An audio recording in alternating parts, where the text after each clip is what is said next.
Well, the Ravens had over 100 more yards on the ground than the Bengals in this one. For the season, Baltimore has outrushed opponents by 754 yards. That's the second most in a team's first 5 games of a season since the merger, trailing only Walter Payton's 1984 Bears.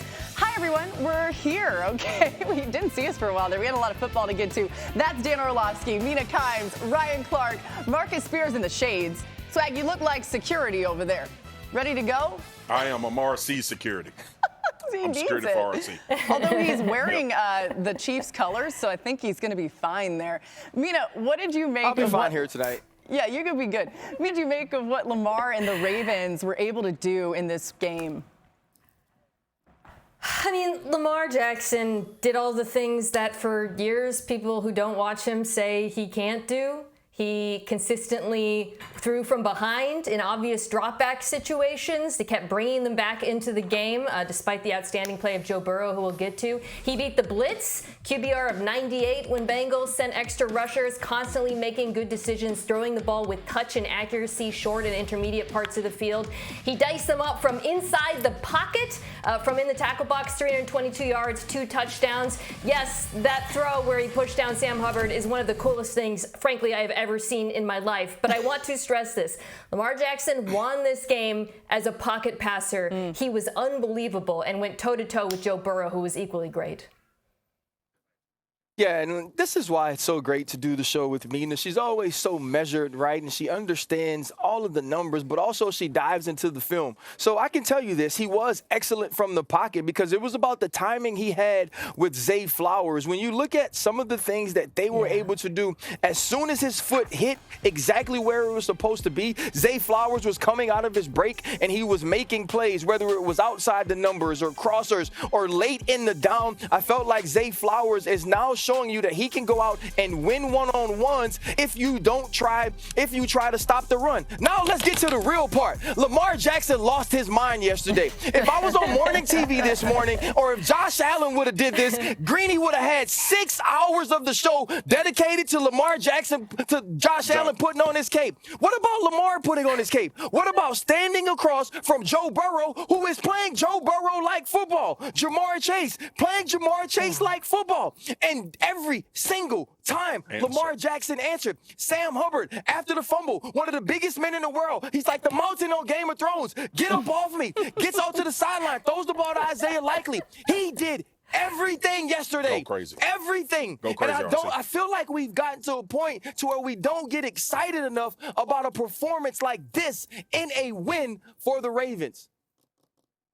He brought some energy there. I like it. I like it. No, Come he's on, right. Dan. It was we got vintage MVP Lamar. To your guys' point, I thought the two things that stood out were they had a plan versus pressure and then the precision of the ball placement. And that's kind of something that has been an issue for Lamar when he's played against the Bengals. Number one, I love the fact that they helped with the tight ends. You can see the center going 5-0, meaning they're going to block the 5-down defensive lineman. This is 3rd down. This is kind of what RC was intimating. They chip the defensive end. His back foot hits the ground, and then that ball is out in front. Placement to Zay Flowers. But I like the plan for protection. 1st and 10, you got 12 personnel, but those double tight ends are going to chip. And then here's Mark Andrews again versus man coverage running away. Beautiful ball by Lamar Jackson up over the top.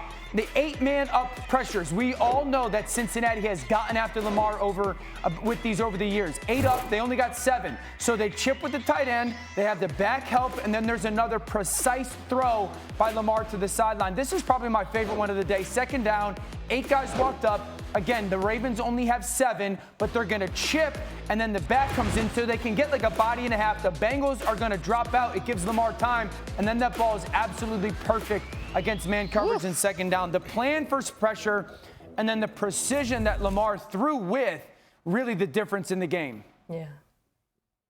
13 personnel, tight ends is all I thought.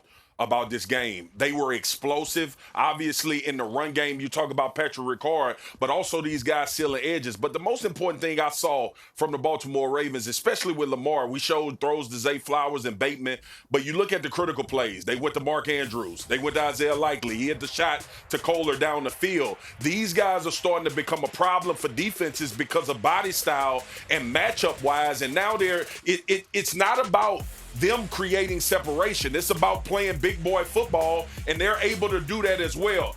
The thing that I'm so impressed about the Baltimore Ravens, and we've had this conversation before, the number of ways they can be explosive.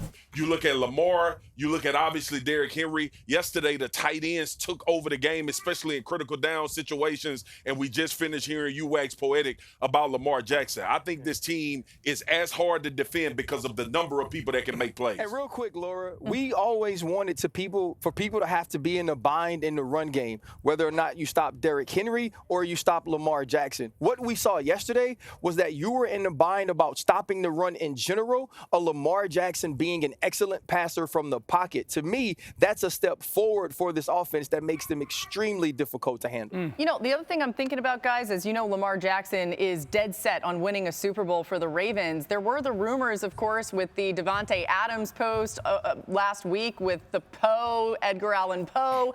If this offense were to get Davante Adams additionally to the way that they've already been functioning, I don't know what's going to happen, but it does make you say, wow. Dan wants to be like, it's going to be the Jets. All right, back to Sunday Night Football, where Dak Prescott led the Cowboys on his 23rd career game-winning drive. That's they need him most, in the NFL since he entered the league in 2016, trailing only Derek Carr, Kirk Cousins, Russell Wilson, and Matthew Stafford. Here's Dak after the win. Just give us a chance on that 2-minute drive. I personally was pissed about the 2-minute drive before half, obviously, right? Throwing an interception there when we can get points, easily 3. If not a touchdown, 2 minutes, something I love. So just being able to get back in it, down 4, knowing we needed a touchdown. We practiced that a lot. I'd say as much as probably, if not more than any team in the league. So we're all very comfortable in that situation with the plays being called. Okay, I rarely talk about picks or anything, but Marcus, you weren't with us on Friday. I just want to point out that I picked your Cowboys for you. What did they do to get this done yesterday? There you go. Yeah, they were able to control some of the game, and the run game was effective. Yeah. I think everybody saw it. I think Dallas, in order for them to win games, it's almost like I told RC this earlier today. They got to muddy stuff up like we've seen Pittsburgh do for so many years, and that's what they were able to do with Rico Dowdle. They were able to get the run game going enough for Dak to get comfortable at times. And I know even though the 2 interceptions came, you looked at an offense that was not explosive. It wasn't anything crazy or out of the ordinary. They were able to just get enough going in the run game to create some of that play action opportunity. And when you look at this team, and we've talked about the backfield and the devoid of talent, this was a test that I thought they would have at the line of scrimmage. Yeah. And they passed it up front when you talk about the run game. Rico Dowdle and the run game is the reason Dallas was able to win that game, even though Dak could get a tremendous amount of credit and should for that last second shot. This was the first time all year, Marcus, where watching the Cowboys offense, I didn't feel like CeeDee Lamb had to have a complete takeover game for them to move the ball, which is a step in the right direction. Some of that, as you said, is because they finally had success running the football with Rico Dowdle, who I thought was excellent in this game. But also the other pass catchers finally showed up, with Brandon Cooks out as well. Jalen Tolbert, that route he ran for the game-winning score was tremendous, but he made plays all game. Kevontae Turpin also got separation. This is the first game all year where Dak Prescott had a tight window throw rate below 20%. He's thrown the most tight window throws in all of football, but for once it felt like he had room to breathe. Some of that is on the play calling, some of it also is on the secondary and tertiary receivers getting separation, but all of it means that this Cowboys offense, if they can build on this, will be better than what we have seen so far this season. Yeah, I know we love to talk about the Cowboys on this show and on shows in general. Keep your head up. Keep your head up. But I want to talk about my disappointment with the Pittsburgh Steelers. You know, you look at Tolbert's catch in the first half. That's a busted coverage, and that's a busted coverage between Dante Jackson and Minka Fitzpatrick, 2 veterans who have played extremely well, not only throughout their careers, but this game. And then you think about the run game of the Dallas Cowboys that has been insufficient this entire season. and you allow that to get going against you. Where's Patrick Queen stepping up and making plays, and Landon Roberts making plays? And then no matter what you think about the offensive performance of Justin Fields and the lack of a run game against the Dallas Cowboys, who couldn't stop it, you have the lead 17-13 late in that game in your stadium, and you're supposed to be the vaunted Pittsburgh Steelers defense. Make a stop. Find a way to get a hand on a football. Find a way to get a turnover. Find a way to get to Dak Prescott. And we saw Dak Prescott recover that fumble in the end zone, but also Deshaun Elliott. You know you have the crosser. You've called cut. That's your guy. Beat him over the top. If he reverses back out to the other side, so be it. Sometimes you lose. I feel like the Steelers lost this game more than the Dallas Cowboys won it, and the Steelers aren't good enough to allow some of these games to slip away. Yeah, that's a good word right there, RC. And I also think George Pickens needs to get the ball more for Pittsburgh. But for Dallas doesn't win the game without Jake Ferguson. And to Mina's point, some of those other playmakers outside of CeeDee Lamb step forward. It was not only Ferguson, it was Ferguson in crucial moments, okay? So you're going to get into that bunch concept, second down in the second quarter. What they're going to do is try to create some miscommunication from the Steelers defense, kind of like what we saw late play out in the game. You're going to have the outside guy go in, the vertical guy, and then Ferguson's the inside guy going out. He's running what we always talk about, that choice route. He could either go out, he could sit, or go in. That time he reads it going out. Lovely. Second down again. There's that same bunch concept. You're going to get the outside receiver to go in. CeeDee Lamb's going to push vertical. Now Ferguson's going to push up, see that spot in between those two zone defenders, and get a big conversion. This, to me, is one of the plays of the game in that game-winning drive. There's that bunch again. What are they going to do? We should all know by now. The point go vertical. Outside guy goes in. Watch Ferguson read that soft zone. This time he sits again. Ball comes out on time, and then yards after the catch.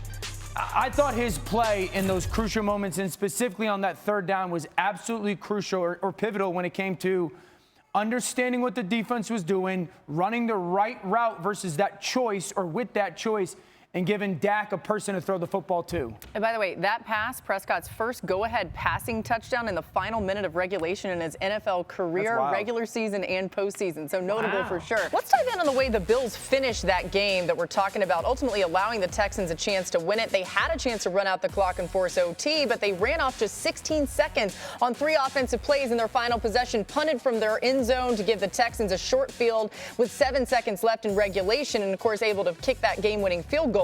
Here's Sean McDermott with the reasoning. Tough game. I thought our guys did a great job coming back. Coaches made good adjustments. Just not enough in the end. And, that's on me. The end of game situation on offense, we needed to. We're in a tough situation, 3 timeouts. They were holding 3 timeouts. I got a good field goal kicker. We needed to run the clock and move the chains, and that's on me. We didn't do that there, and that's my fault. All right, so he's owning it, not putting any blame on Joe Brady. RC, what did you make of that end-of-game sequence from Buffalo? Yeah, Sean McDermott and both Joe and Joe Brady are both wrong, right? It's a total mishandling of that situation, a total mismanagement of the game clock. One, they shouldn't have been in the game. They were lucky to be in that position, and so you handle it, you try to run the football, you see if you can pop a draw, give yourself an opportunity to get away from the goal line and allow yourself to play in overtime. And I also believe that they have to be real about what was wrong with Josh Allen. If you go back to 2022, remember Tua Tagovailoa, while playing the Buffalo Bills, said he suffered a back injury when we could all see it was clearly a head injury, which I also feel like we saw with Josh Allen yesterday. There was some decision-making by Josh Allen down the end of that game that I do not understand as well, and I believe injury played a part in that. Man, I like that you brought that point up, but going back to that sequence at the end of the game, I got to put our producer Mark on blast. He hit the group chat and like, what the hell is Buffalo doing? And for us that watches as much film, been in so many games and situations, I told Mark I have no idea what Buffalo is thinking in this particular situation. First of all, I felt like they got away from James Cook way too early. The Houston Texans did a good job against the run, and they just said, all right, we done with that. You to the tune of all of those throws that you saw from Josh Allen. But more importantly, I don't think we can belabor the point. An in-game situation is what wins championships. It's what wins playoff games. And we can harp on them not having a number one, not being super explosive, all of that type of stuff. Situational football, as you know and everybody on the shows know, is usually the difference in wins and losses, especially at critical times. That's what I was most disappointed in. Listen, Josh played poorly. Josh Allen, for the second straight week, played fed up. He played frustrated and just way too many misses downfield. I know there's the thought of, man, they really need that number one receiver. I just think they need Josh to get back to playing better. That's early in the football game. They make a double move to Mac Hollins. He misses it. This is Josh scrambling on third down. Mac Hollins wide open in the middle field. He misses it. Another shot downfield to Dalton Kincaid down the middle of the field. He misses it. Later in the game, and that's with Dawkins getting pushed back a little in his lap. But second straight week where Josh did not look like the player we had seen for the first 3 weeks, and just way too many misses specifically downfield. If they're going to take their shots, he's got to hit them.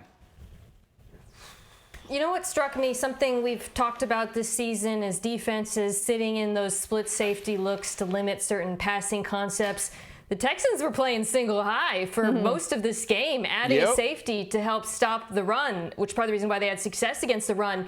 And the Bills could not punish them for it at all. In fact, against cover 1 and cover 3, Josh Allen was 4 for 15 for 27 yards, which is a wild stat line. Some of it, to Dan's point, is entirely on Josh Allen. He had some misses and made mistakes. Some of it also, though, is on these receivers, because far too often, particularly when they were playing cover 1 man coverage, guys weren't open. And that is a serious concern of mine going forward, because I believe Josh Allen will play better and look more like he did in the first 2 games of the season. But do they have receivers who can consistently beat man coverage on this team? I thought Dalton Kincaid might be that player, but thus far this season, it does not appear that way.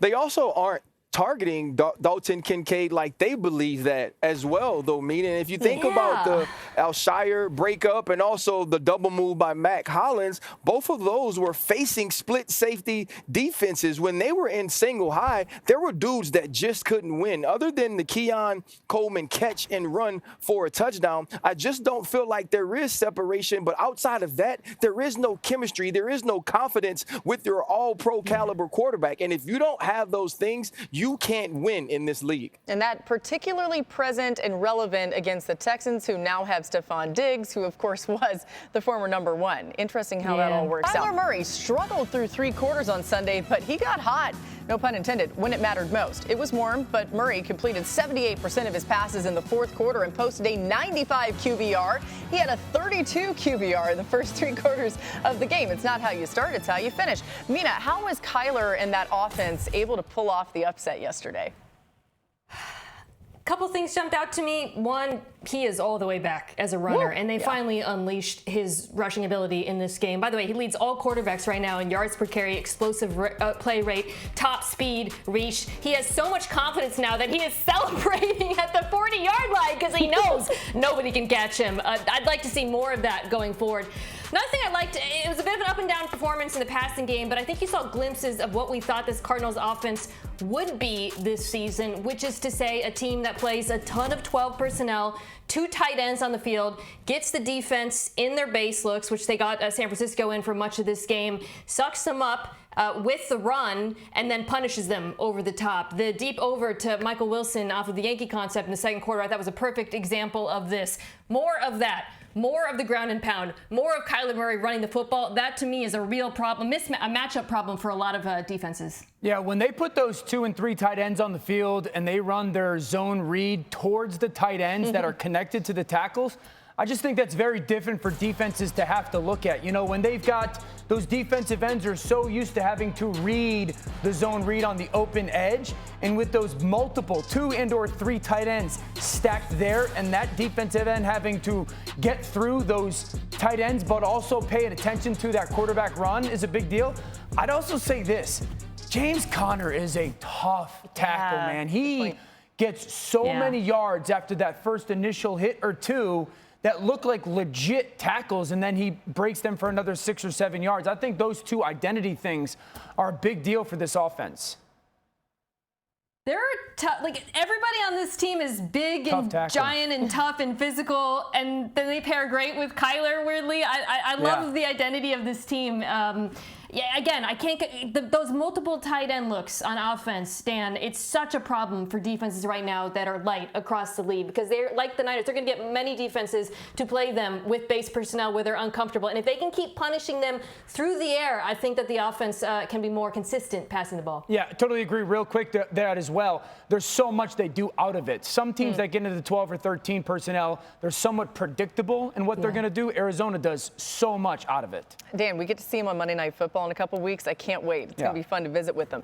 All right, let's talk about some of the fight here, okay? And we're seeing it from Jayden Daniels. My goodness. Also some fireworks from this guy. He's been impressive. No rookie has won the NFL's MVP award since Jim Brown in 1957. But if he keeps this up, it may have to happen, okay? Still 12 more games to put up insane numbers like yesterday. He became the first player in NFL history to record 1,000-plus passing yards and 250-plus rushing yards through 5 career games. The Commanders sure are benefiting. They've posted a 3.37 points per drive this season. That's third best in a team's first 5 games of a season since 2000, trailing only the 2000 Rams, 2013 Broncos, and ahead of the 2007 Patriots. The 3 teams on this list not only featured the league's MVP, but they're also widely regarded as 3 of the greatest offenses ever. I mean, that just puts it into context. I know it's only been 5 games, but wow. Marcus, how did the rookie get it done again?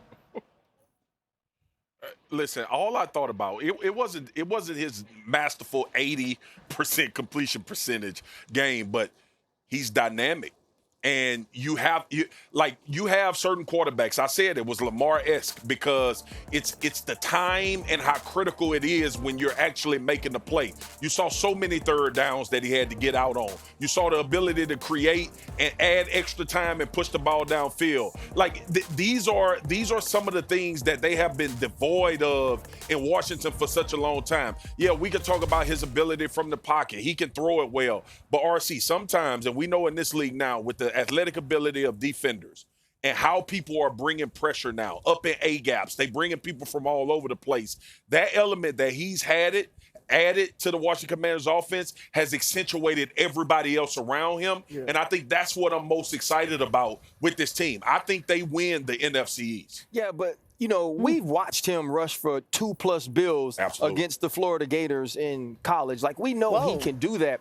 But yesterday was the first day since he got in this groove that things weren't perfect. He wasn't completing 80% of his passes. He threw a red zone interception, and the Cleveland Browns masterfully figured out a way to stop called quarterback runs. So what are you going to do now, Jayden Daniels? Oh, you're only going to throw 3 of the best footballs that anybody threw yesterday. You're going to get out of the pocket with a blitz by JOK, a blitz by Grant Delpit, get outside to the right and throw an absolute dot to Terry McLaurin down the field, in which I would have expected Terry to get in the end zone. Then De'Ami Brown, he gets behind Emerson. You want to put it right on the 2, and then late in the game, in a very close coverage, he throws an absolute dime to Terry McLaurin, which he drops because he was so happy that he could finally only have a slight sliver of daylight, and the ball could hit him in his hands like that. What Jayden Daniels is doing, and I promise you, I've watched him play since he was 18, it's exceeding my expectations by so far, Marcus. I don't think you can.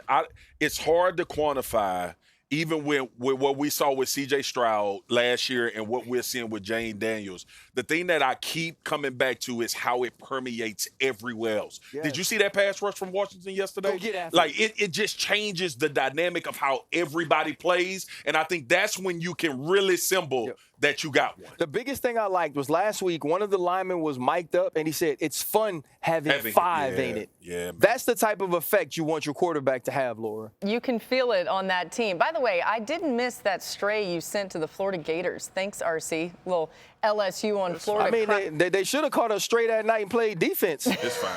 It's fine. But intercepted there by Gilmore. So Gilmore with the pick. It was Rodgers' third interception of the game. Vikings win 23-17. They improved to 5-0. The Jets fall to 2-3 on the season. And the Jets had hoped having a healthy Aaron Rodgers would be all the difference this season. And while Rodgers has outplayed Zach Wilson through 5 games last season, certainly the results have been remarkably similar. Dang. New York started 2-3 both last year and this year and scored the exact same amount of points, 93, which works out to 18.6 per game. After the game, Rodgers was well aware of how poorly he played. Just got to be, honest with your performance every single week and hold yourself to a standard. Obviously, that was below my standard. I just found out I've never thrown 2 picks in the first quarter before, so that's a first. One of us cost, obviously, 7, and the other, could have cost 3, so.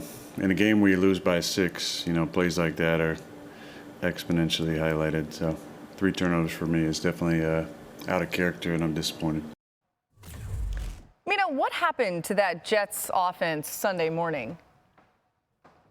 Yeah, so we have this thing for our show called The Rundown, right? Which is basically an outline we use to sort of just plan where we're going in the show. It felt like the Vikings had the Jets rundown in this game. Like they knew everything they were going to do. They knew their tendencies. They knew the plays they were going to go to on specific downs. Dan talked about the Van Ginkel pick 6 being a bait moment. They knew they were going to throw that slant because they did it earlier in the game against the blitz. So it was a failure of play calling. The offense is incredibly predictable. But also, I thought Rodgers himself, he was just throwing the ball too fast in moments. Dan, you talked about that missed throw to Garrett Wilson versus cover 0. He puts a double move on Stephon Gilmore. That should be a touchdown. That ball came out so fast. I mean, well before the blitz had gotten close to Rodgers. And this is something we have seen over the course of the season. In fact, against man coverage right now, Aaron Rodgers over the course of the year has a 2.3 time to throw, which is unsurprisingly the fastest in the NFL. So in many cases, we're not seeing these plays have time to develop. Look, there's issues with the play calling, there's issues with the skill talent, but there's also issues with the quarterback. And right now, it feels like all of these things are almost feeding off of each other. Yeah, the Jets offensively did the one thing you can't do versus Minnesota, be bad on early downs. And we talked about it all week. If you're bad on 1st and 2nd down, this defense is going to embarrass you. And all of them took turns. Okay, 1st down, they're going to throw a little slot out to Garrett Wilson. Fine, you got to be either explosive or efficient on 1st down. Great, they get 4 or 5 yards there. 2nd down, I actually don't mind this play call. They're going to go 12 personnel, 1 back, 2 tight ends. They're going to go play action, double move, and a comeback down to the bottom of the screen. The pocket is fantastic. This is a good throw by Aaron Rodgers, and you just cannot drop the ball on 2nd down versus a really good defense. And then the Van Ginkel pick. They're going to do that consistent walk-up from Minnesota. It looks like all-out pressure. Aaron is going to signal the triple slants, which he's probably run 7,000 times in his life. I'm surprised Brian Flores knew exactly what was going to happen. Van Ginkel bluffs up, drops back, and walks out. The Jets yesterday on 1st and 2nd down averaged 3 yards. That was the worst in the NFL over the course of Week 5. They played right into the hands of Minnesota defensively, and everybody on their offense played poorly. I mean, y'all seen Waterboy, right? You remember when Red stole Coach Klein's notebook? Yes. That's exactly what this game looked like. The Mud Dogs had 0 chance. There was 0 opportunity for Nathaniel Hackett. But when you think about the play that Van Ginkel makes the pick 6, they run the exact same blitz later on in the game, and Harrison Smith gets the sack. Now I want you to rewind to the Denver Broncos game and go to the P.J. Locke sack that happened in the 4th quarter at the 2-minute. It was the exact same blitz, the exact same coverage on the back end. So what we're seeing is the New York Jets aren't making adjustments. The New York Jets aren't doing anything different. But the bottom line is this. With all of that, you got one of the greatest quarterbacks in the world that you've turned the keys to your franchise over to. He's down by 6 with less than 2 minutes to go in the high red zone. You get a ball that's tipped that you fake catch. Right? You miss Garrett Wilson down the sideline and on second chance play when he converts a route because you get blitzed. And then you throw an interception. Me, if I'm Robert Saleh, I take those chances with that quarterback. That quarterback has to play like the quarterback we once believed him to be. And right now, he's not. Yeah, he said it. He took the ownership, saying that he was disappointed in his performance, but obviously he's got to turn it around if they're truly a Super Bowl contender, which that's their expectation.